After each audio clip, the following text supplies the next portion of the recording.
think we'll start. You both ready yet? We'll kick off. So, welcome everyone. Thank you for joining us today on our second virtual event around mindfulness and health and well-being. Especially the sun's out today, so thank you for giving up some of your evening in the sun to join us, and hopefully both myself, Melanie and Stephanie will be able to give you some useful tips to take away from today's session to help you with managing your stress and managing motivation during the extended lockdown period that we're all having to experience. So we wanted to, at Transition Partners, we wanted to run these events to help people, to give back to the community. We're all experiencing some really difficult, challenging times at the moment, whether it be homeschooling, trying to juggle kids, work life, social life, where we can, and to adapt to a whole new world. So I'm really hoping that you can take away some tools and tips from today's session. So I'm really pleased to announce we have joining us here. So we've got Stephanie Schnaffer, who has worked for many years in business for international companies such as Lufthansa. Stephanie is a certified certified trainer for stress management and a coach for burnt out prevention. Stephanie focuses work with clients, mainly on client sites and their teams, to manage stress in a healthy way and to transform negative stress to reach high performance. We are also joined by the lovely Melanie Calver, who's with us today, in particular to help me with some questions, but Melanie will also talk about motivation during lockdown. Melanie is currently at a company providing tech services to the DWP. She is a digital service practice manager, and Melanie loves the coaching element to her role and brings all her skills in alternative therapies to work. She's currently been struggling homeschooling whilst trying to keep her husband sane during this crisis, so she can hopefully provide us with some good practical examples of good and not so good stress management at the coalface. Please do ask questions. If you can use we've got a Q&A box, feel free to use a chat box, either or. Melanie and I will keep an eye on the questions, and feel free to ask any questions throughout this session. We will leave plenty of time at the end of the presentation, but we're happy to talk through slides and answer any questions as we go along. Don't worry if we run out of time. Melanie and Stephanie have kindly offered to answer any questions or queries at any time after the session, and we'll provide details, contact details later on. Really hope you enjoy this evening's session. So before I hand over to Stephanie and Melanie to cover all the good stuff, what I'd like, I think we've got about 38 participants, which is fantastic this evening. If you could all just post in the chat box how you are feeling, how stressed you're feeling out of 10 right now, 10 being stressed to the max.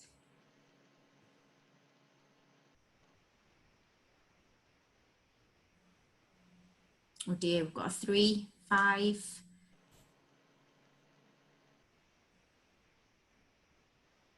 Oh, we've got a few people that are managing their stress relatively well then, I see. We've got 2 from Mark, got a few 7s and 8s. So hopefully we'll be able to help some of you guys today.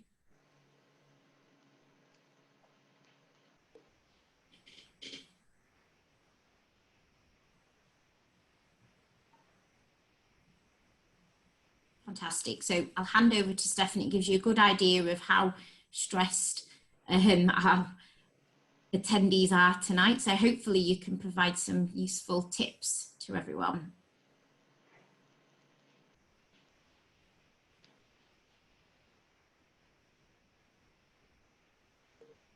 Oh, are you there, Stephanie?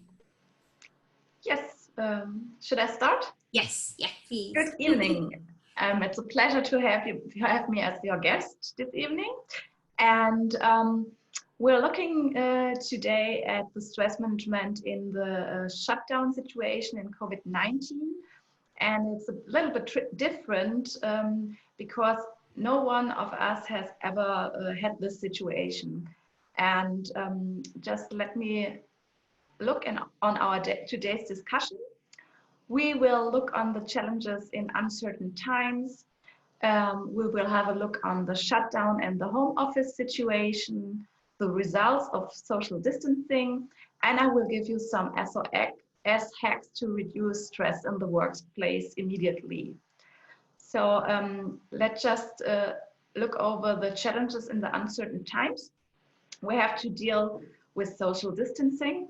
This is one of the greatest issues, I think, for the human being, because the humans are social and we just want to be social and we just want to get something back, and all this lockdown situation is really difficult to manage for us because we never had this situation before. And we, in the beginning, we had to do less sports because in Germany, we had the completely shut down and everything was closed. The sports club were closed. We are not allowed to get out to sports in the nature. And this has a really huge impact on our cortisol level, because you need to do sports and you need to go out to lower your cortisol level. Additionally, we have stressful situations at home. Most of us are doing homeschooling and home working in the home office, and this is really a stressful situation. Additionally, we have the fear and economic losses. It's a strange virus. Nobody knows how it works on our body, how our body reacts on the situation, and economic losses. Millions of people lost their jobs, and it's really bad situation. If we look at the US, millions of people are without their jobs, and it's really difficult. So the shutdown and the home office. The normal life as we knew it was locked down totally. We couldn't go out to the restaurants, we couldn't go to our gym, we couldn't meet our friends, we couldn't meet our parents if they are in the critical area. And it was a very unknown situation for all people over the world.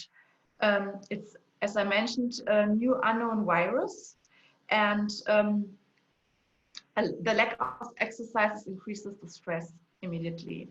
And we need to do sports and exercises to lower our cortisol. And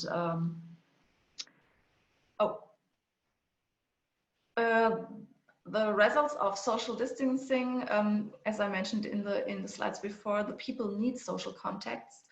And the possibility of depression increased rapidly in this situation. Suicide thoughts pile up, and also a topic in this in this shutdown situation, domestic violence is increasing, and we also have it with children violence, and it's really difficult situation. So what can we do to reduce stress immediately in the workplace? If you plan your breaks as you plan your business appointments and you keep them, you can do a lot of relaxation and do a lot of calm down your stress level. What you can do to reduce it immediately is drink a glass of water slowly, or go for a walk in the lunchtime or after the working hours. So you can have a look on the nature or on the sky, and clear your mind and you calm you down immediately. if it's possible, close your office door for 2 working hours to work concentrated. Often we get disturbed in the home working and homeschooling phase. It's not even possible to close the door for 2 hours. I know that. Because the kids get, Mom, can you help me? Can you look on that? Or you get calls from your team, and it's a little bit different. But if it's possible, maybe for an hour or half an hour, it's perfect to be concentrated and to be focused and to slow down and calm down. And a really great SOS hack is to simulate an emotion. Our brain reacts on the simulation of an emotion as the same result as you do have the emotion. Stand in front of a mirror and smile on the mirror, and it lowers your cortisol perfect immediately. Even if you just fake your smile, it has the same result as you are smiling itself. The brain doesn't know that it's just a simulation. And this is a very, very useful and practical situation for lower your cortisol. Also, you can use the thought stop method. You stop your negative thought and your stressful thought. So maybe, oh, I can't keep the deadline in the evening. I have to give it to my boss or something like that. And you stop it, and you remember at a positive situation, positive emotion, maybe a lunch with your kids, if it was positive, or or a nice evening with a glass of wine, or a nice situation outside in the nature. And you remember on this situation just for 2 minutes and concentrate on this situation.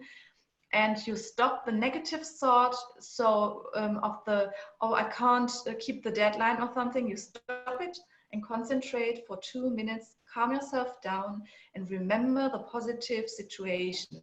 And this lowers the cortisol very, very fast. And it's also a great SOS hack, SOS technique. Yes, I just run a little bit fast through the slides. If there are any questions to the SOS hacks or the challenges, don't hesitate to ask them.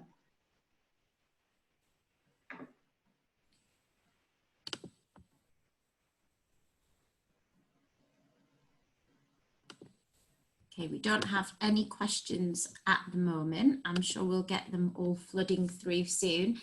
Melanie, I don't know if you want to... Yeah, I can do my bit. Add your bit in, and then we can, I'm sure we usually with these things, we usually get them towards the end of the session. That's fine.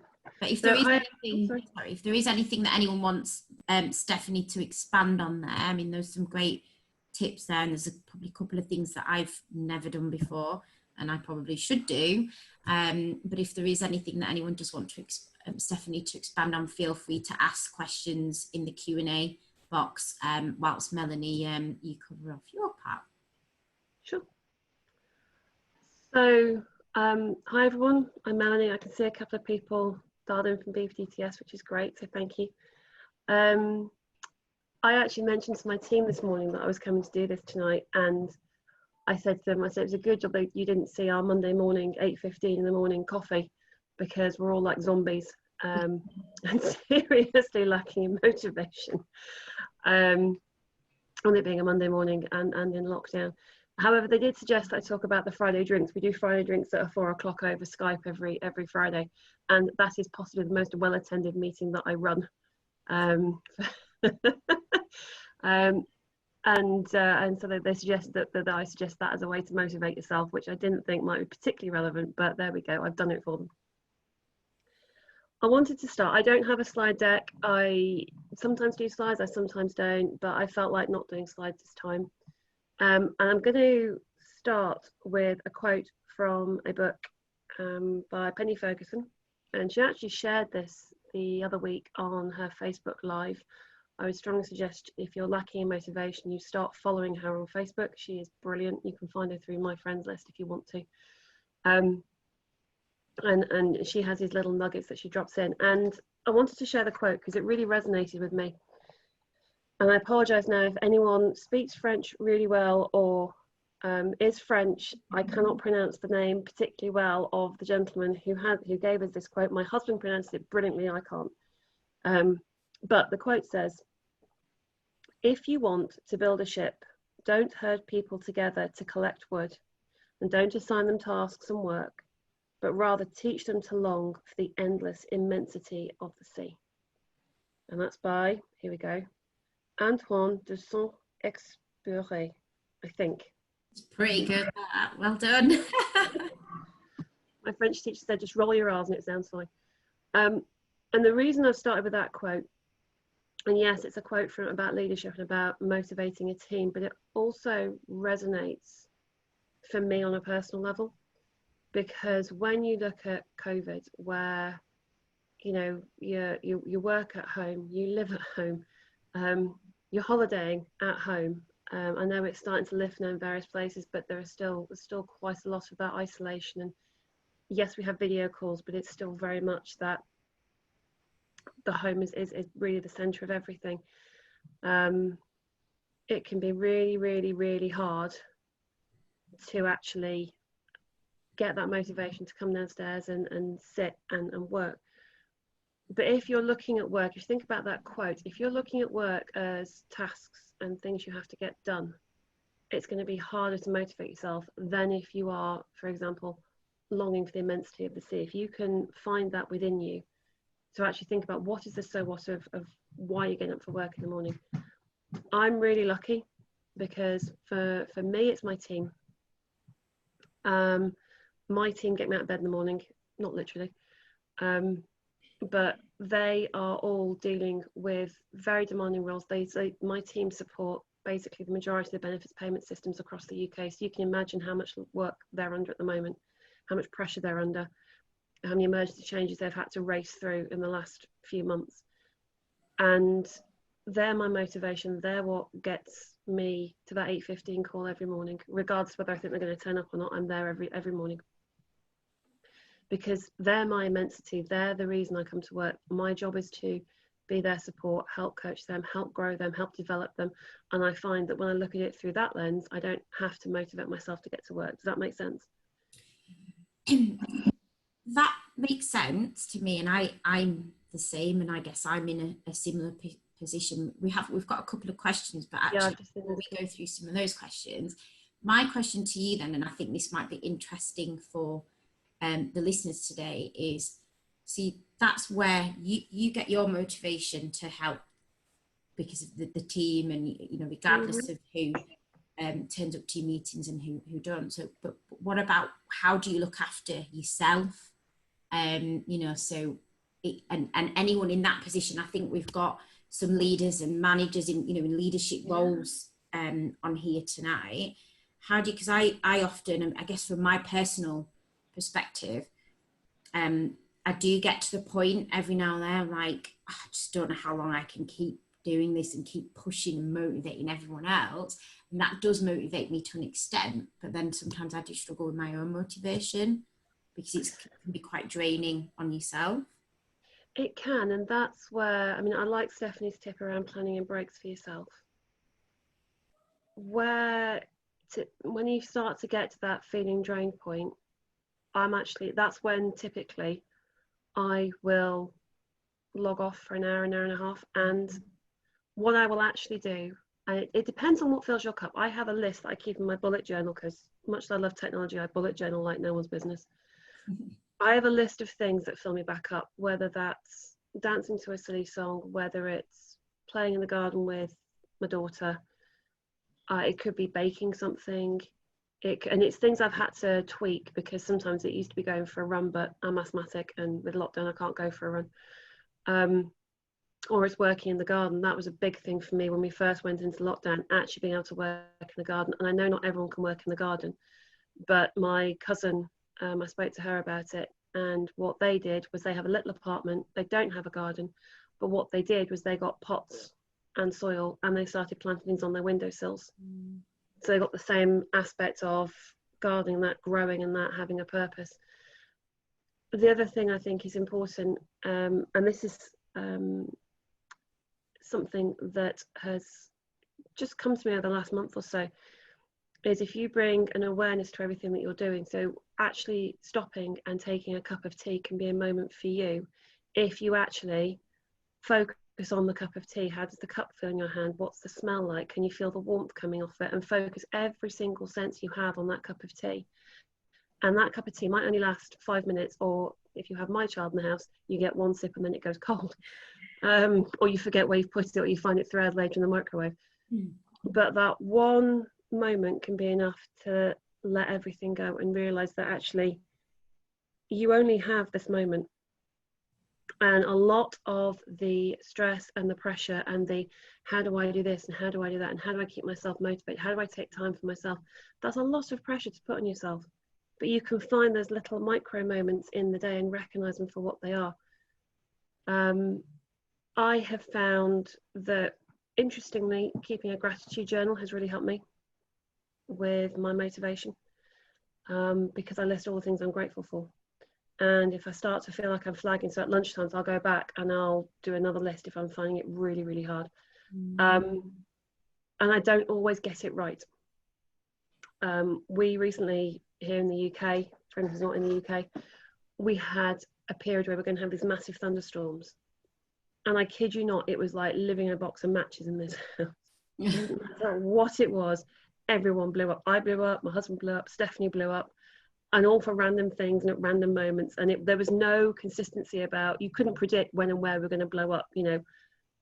It was just bizarre. It was like, you know, I cut her, well, the typical parent thing, I cut her toast into triangles, not squares. And that was a 3-hour meltdown. And you stood there going, what do I do? There was nothing I could do. And for me, I boiled over my soup. And that was it. I had a complete meltdown because I boiled over the soup. And if you can, I didn't manage to do this, but I'm trying for next time, is it's recognizing that there is that energy in the house and going, okay, this is going to be, and almost that acceptance of, this is going to be a tough day. And yeah, I'm all for the positive thinking, but you know what? That doesn't mean there's never negative thinking, and actually accepting where you are and going, this is going to be a tough day, can sometimes be enough to make it okay with whatever you're going to have to face that day, and you're not trying to make it a perfect day. Agreed. Lots of good tips there. So I've got a couple of questions. First, so, I've got a question for you here, Stephanie, from one of the attendees. My question to Stephanie about sports as a method to reduce stress. How long or how intensive has the exercise to be done to work? Is there a rule of thumb how long it should last to have an effect on us, in your view? Oh, it could be just a few minutes to exercise. You can do it in the office. You can do some yoga session or something like that. And there are existing yoga sessions on the workplace. Just a few exercises, a few minutes. You have to tension your muscles and you have to relax your muscles. And so yoga is great, doing jogging is great, running or biking is a great thing in the afternoon or in the evening. And you also can do the muscle relaxation.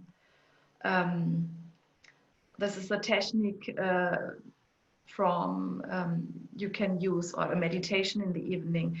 Just a few minutes are enough. 10 minutes or 20 minutes are enough to do something to lower your cortisol. Fantastic. Brilliant.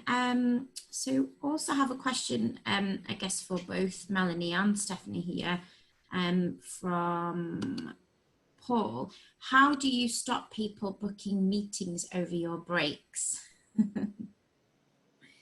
If you want to go first on that one, Melanie. Hey, Paul. I used to work with Paul. Mhm. Well, I mark them as private, and I put something in Paul. I just mark them as private and put personal appointment, and I mark it as out of the office. And I'm religious about not letting people book over it. So if someone tries to book over a break that I booked in, so I have lunch with Stephanie marked in for an hour every day. So I've got time to prep it and eat it with her. And if people book meetings, I decline and say, no, I've got something else I'm doing. So I'd suggest you just don't let them, Paul, really. There you go, Paul. That's a good one. I'm constantly having, the thing is, half the time I don't even check the time, I just accept them, and then I go back and I look at my diary and I'm just like, oh my God, why have I done that? I haven't given myself any breaks. I'm back to back. But like you say, if you just put placeholders in prior to that as on a daily basis, then I guess that's a good way to manage it. What about you, Stephanie? Have you got any other tips on that question? Yeah. You have to prioritize your private life, and you have your schedule, and you have to some placeholders, and you can't go over the time because you are straight with your appointments, and the private appointments are as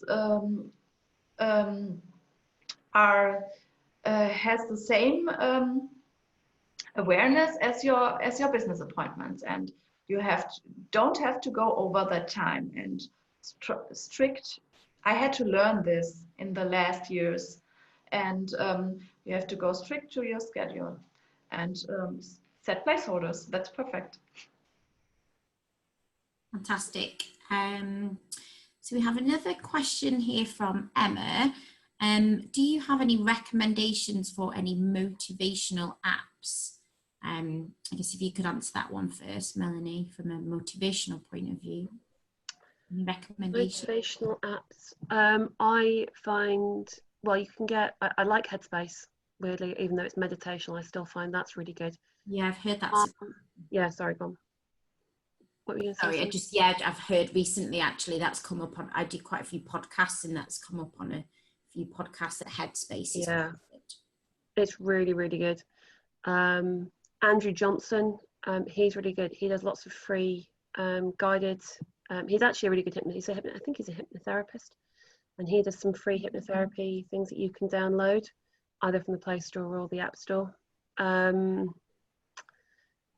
Calm is really good. I like Calm. A lot of my motivational apps weirdly are about slowing down, because it's when I find that I get demotivated when I have too much going on. And it's that feeling that when you look at your to-do list, in fact, I've started calling my list my outcomes list. And I just decide what outcomes I want for that day, and that's what I work towards. And it even makes it easier then with emails coming in, because it's like, well, actually, if you're not against one of my outcomes for today, you can wait, because you're not critical unless it's someone really important. But I find, for me, the motivational apps are the ones that make me slow down and take a breath and take a moment, and then I can find my motivation again. I'm one of these people where, if you think of a PE teacher when they're yelling at you to go faster, I'm the one that sits down and refuses to move, just because that's my personality. So yeah, my motivation ones are ones that tell me to slow down and be calm and remember that I'm okay. Fantastic, some good ones there. Any other recommendations by you, Stephanie? No, I don't use apps for calm me down, and I just, as Melanie mentioned, I sit down and take a cup of tea and be in the moment, be in the here and now, and not in the future or in the past, or I have to do this and that and anything. I get focused on myself and try to sit down or go to the nature. Go to the balcony and plant something, some strawberries or something like that, and that's really relaxing for me. And I try to concentrate and meditate, doing yoga or something to relax me, and that's my personal experience. Mm-hmm. Fantastic. Next question. We've got a question here from Kaj. I'm not too worried about my stress level most of the time, but are there tech techniques to assess the stress level of my team members, especially in the remote situation, to give them advice to relax? I think it's a question for me. As we saw on the slides, Melanie, Sandra, do you want to share the slide with the SOX hacks?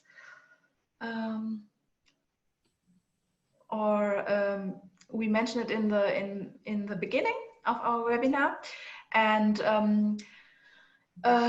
to motivate your team in the remote situation, it's really difficult. You can do some mindful meeting. You can do some 5 minutes meditation to start the meeting with the team, and do some breathe exercises or something like that.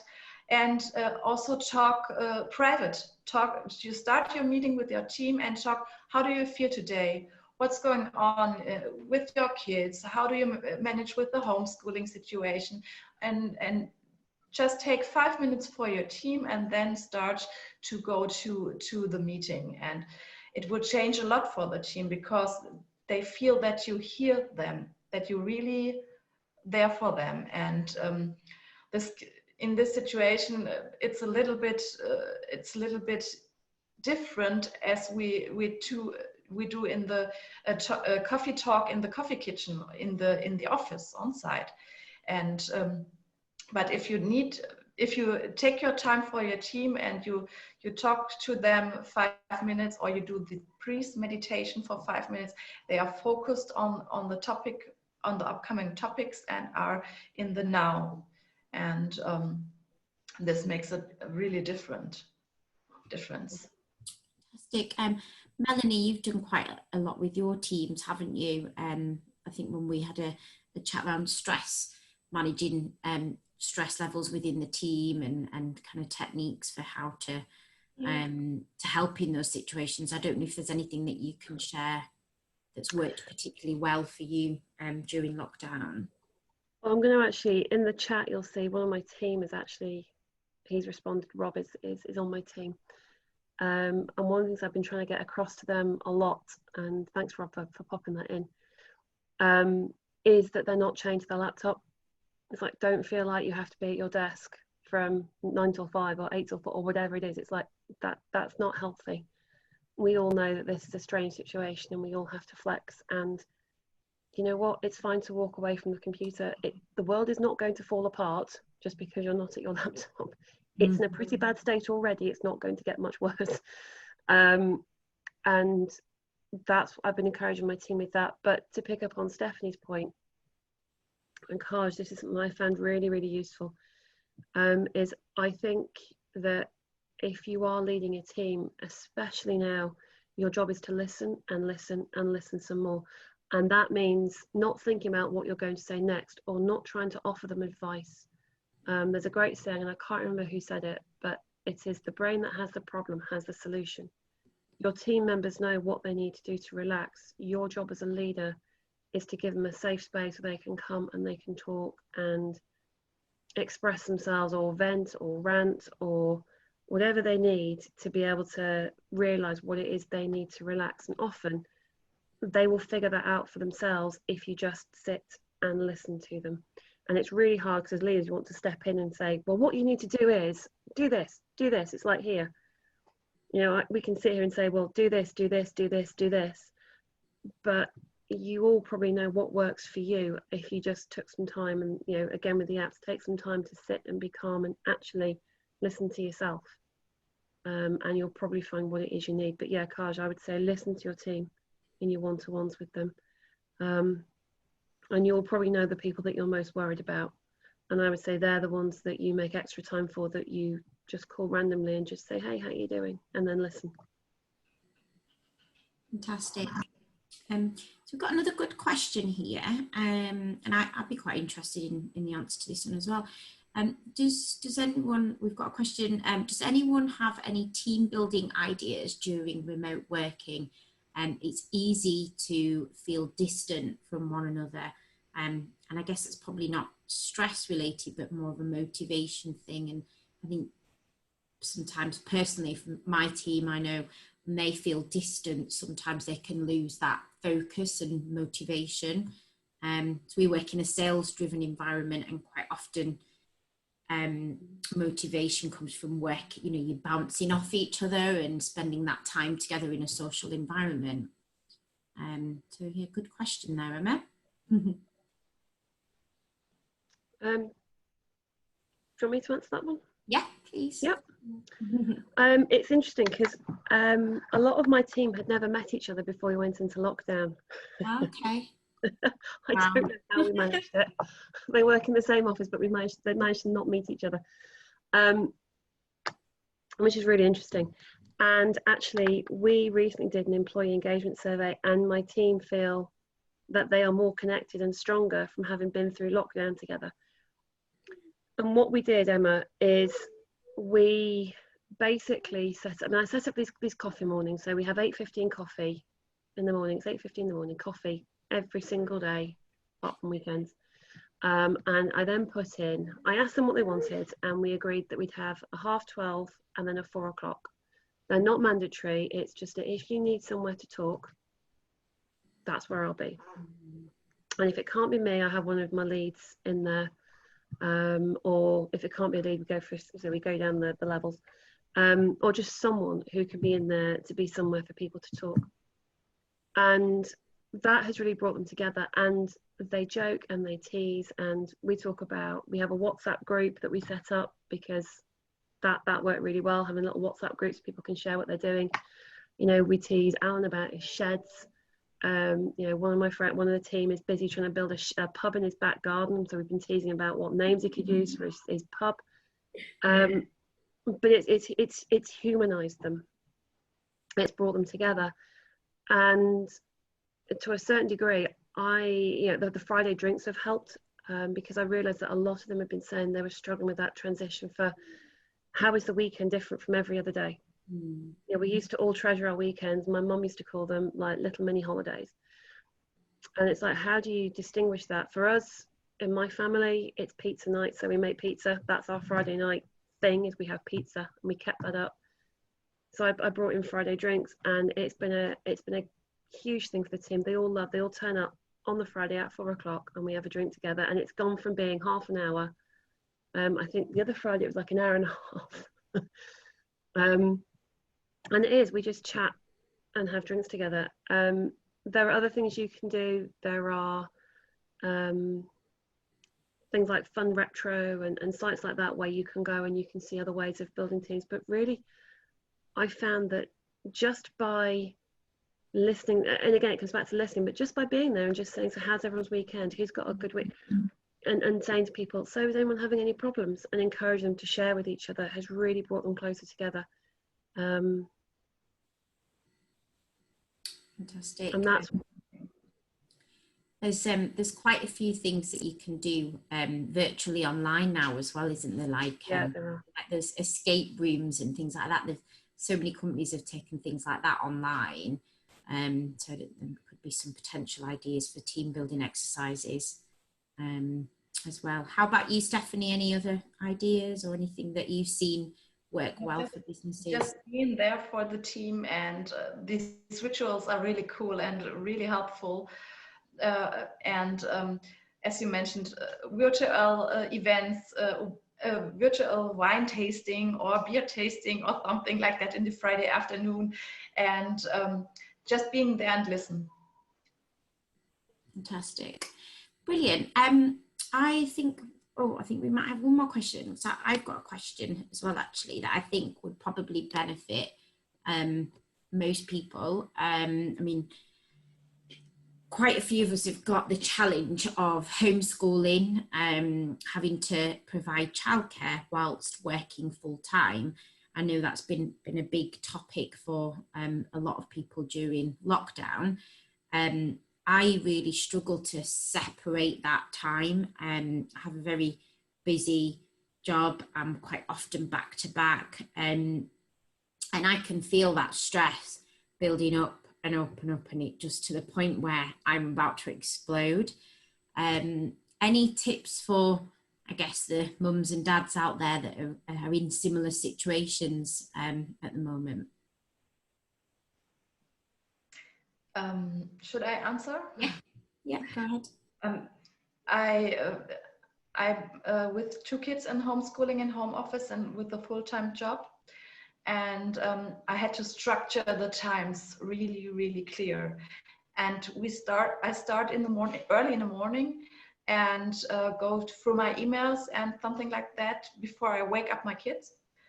Then we start homeschooling and home working, and for lunch break, we cook together for lunch break, and this is a really great time. I enjoy this so much.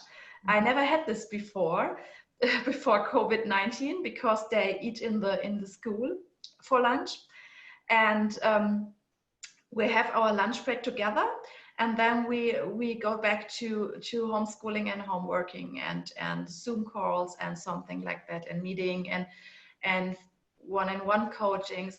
But I have to structure the schedules really hard, and it's really challenging me. And but if I don't, I sometimes feel that I haven't the time for nothing. And if I schedule it, it's really structured and it goes through the plan, then it's okay. And for the kids also, they are really fine with this schedule. And I think after this shutdown, we learned a lot. Yeah, definitely. I know my husband and I started with a schedule at the start of lockdown. Well, the first 2 weeks we were at loggerheads the whole time. And then we were like, something's got to change. So we had a spreadsheet every day. We changed the spreadsheet depending on what meetings we had. And then obviously spending time with my son as well. And I think that lasted about maybe 2 or 3 weeks, and then it just went out the window. It's a difficult one, isn't it? It's trying to build some continuity as well and routine. Cool. So we've got a couple more questions, which is great. So we've got another one from Paul. Any ideas on how to reduce stress for new starters? I guess, Melanie, that might be a good one for you to answer. You said most of your team are relatively, well, haven't met before, and I guess potentially not new starters to the business, but how would you go about that? Because I guess it's a very difficult, unusual, weird situation for people to be in. It is. So what we've been doing, Paul, and it's a really good question, and actually that was one of the things that our wellbeing people looked at when we first went into lockdown, because we had quite a few new starters. What we've been doing in our company is we actually now start the onboarding process a couple of weeks, but well, actually it's as the manager, it's about a month before they start. And rather than just dropping them an email to say, hi, we're looking forward to you starting, we actually pick up the phone and give them a call. As it gets nearer, that contact increases, so that we're saying, look, just so that you know, you are going to be getting your kit. Here's what's going to be in your kit. Here's how you set it up. It has everything at home, any challenges that you want to talk through. So you start that care well before they actually start in the organisation. We also try and do meetings with the team they're joining before they join the organisation, so they know what team they're going into. And it's a Skype call. Usually we can now do external Skype calls. If we couldn't do external Skype calls, we'd do it via Zoom. And if it was me, again, I'd invite them to the morning coffee, and I'd invite them to the Friday drinks if they wanted to come, so that they knew the team they were coming into. I think as well, being open with them about any stresses that you're feeling. So if you've got someone joining your team, you have to be prepared, as the leader, you have to be prepared to be vulnerable first and say to them, here's what I'm juggling. How are you finding it? What are you finding stressful? What are you worried about? Great sorts of questions to ask new starters, things like, if you were me, how would you support you through joining our organisation? What's the one thing you're worried about? If you knew that I could help make this all easy for you, what would be the one thing you'd like me to focus on for you to make it run smoothly? But ask them what it is they need from you to make this a smooth transition. Yeah. Fantastic. Anything that you'd like to add to that, Stephanie?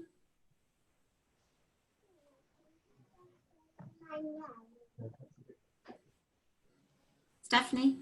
No. Oh, sorry. I didn't. Sorry.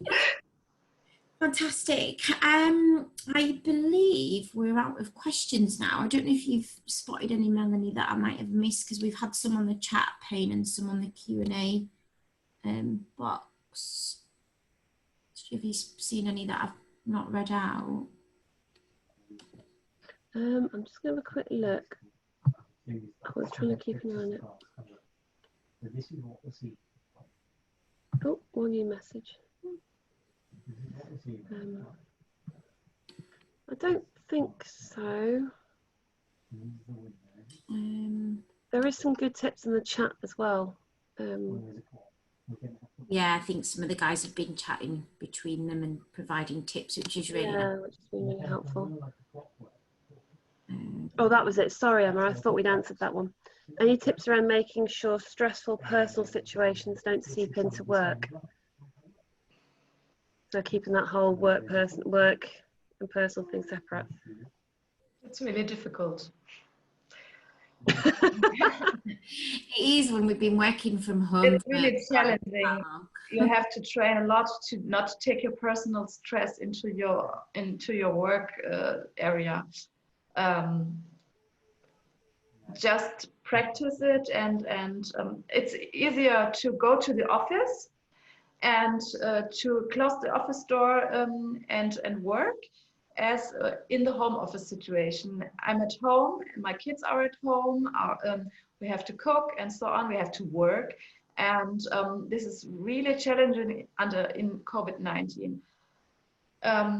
Just focus on your work and try to forget your personal stress, but it's really hard under COVID-19.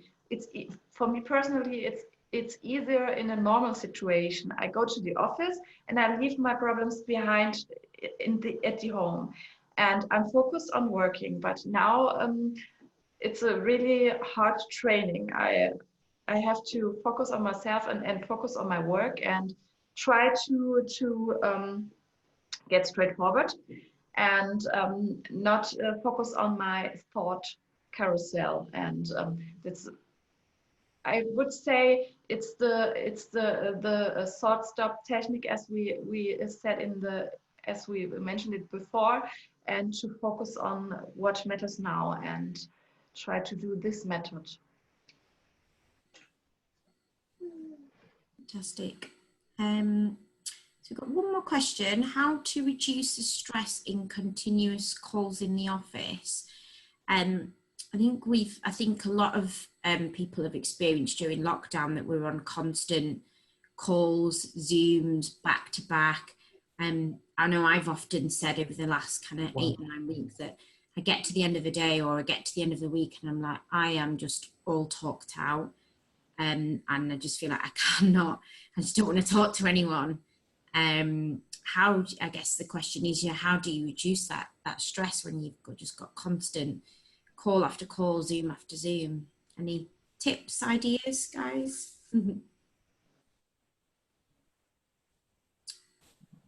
If you want to start on that one, Melanie. Yeah, I can do. If you can, I find walking around helps. So if you've got to be on continuous calls, walk. Or our CEO, if you speak to her, she's walking backwards and forwards to a desk, or she'll stand on a spot and kind of just dance on the spot a little bit, which can be a bit off-putting until you realise that that's what she's doing. But actually, what she finds that does is, because she's on constant calls, it gets her up and gets her energy going. And I'm sure Stephanie knows the science behind it. For me, it's just like gets your energy going. But it can just help reduce that stress. And also, because I would also say, if you're on continuous calls, are you multitasking on those calls, or are you actually focused on that one call that you're dealing with? Or are you on the call, checking your phone, emailing, trying to talk to your kids, and trying to write a paper at the same time? Yeah. I'm notorious for it. I often will sit there in calls and be like, yes, absolutely, yes, of course you can, yes, of course, yeah, I agree with, yeah, well, my point, and it's that context switching that I have to watch myself on. And I'm starting to try and do this thing where I actually say to people, I'm sorry, just 2 seconds, and I'll mute the call and then talk to Stephanie and then come back again. Is how I do it. Your advice on that note would be to walk about, move about a bit. I mean, there's been occasions actually where I've had calls booked in and I've known that I haven't needed to be near my computer, so I've actually gone out for like a half an hour walk and done the call at the same time. But I think the whole moving around thing's quite a good one, because then it would stop you from doing what I always try and do, and I'll try and do a million and other one things at the same time. That's really good bit of advice there. Anything else that you'd like to add on that note, Stephanie? Moving is really cool. Moving is perfect. And if you can walk around with your headset, your headphones on, that's perfect. And it helps you to focus, to stay focused. And Thich Nhat Hanh has this walking meditation, and just one foot, and foot left, foot right, foot left, foot right. It's perfect. Oh, I like that. Fantastic. Brilliant. Great. I think, did we just have another question? Or I think we might be...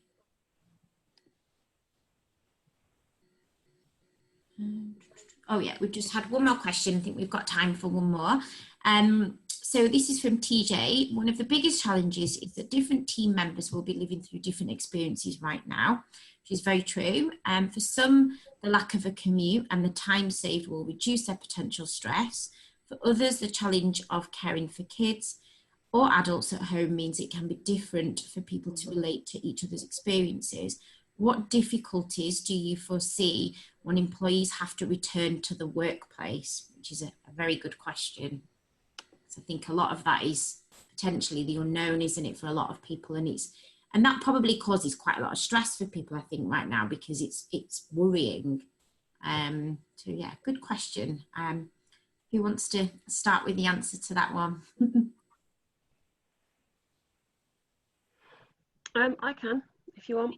I think that's a really great question, because I think going into lockdown, basically you saw people have to handle a massive change like overnight, and we don't like change. We like well-managed change.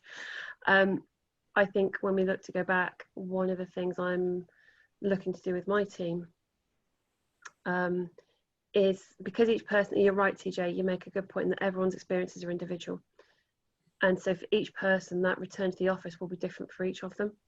So one of the things that we're looking to do is have individual conversations with each person to say, right, well, what do you need to feel safe to come back?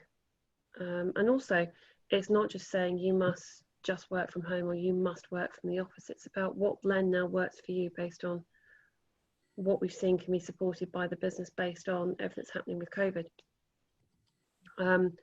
So I actually think I think what you'll find with employees, it's where you try and put in a blanket policy that says you must all do this or you must all do that. That's where you'll struggle. That's the biggest difficulty.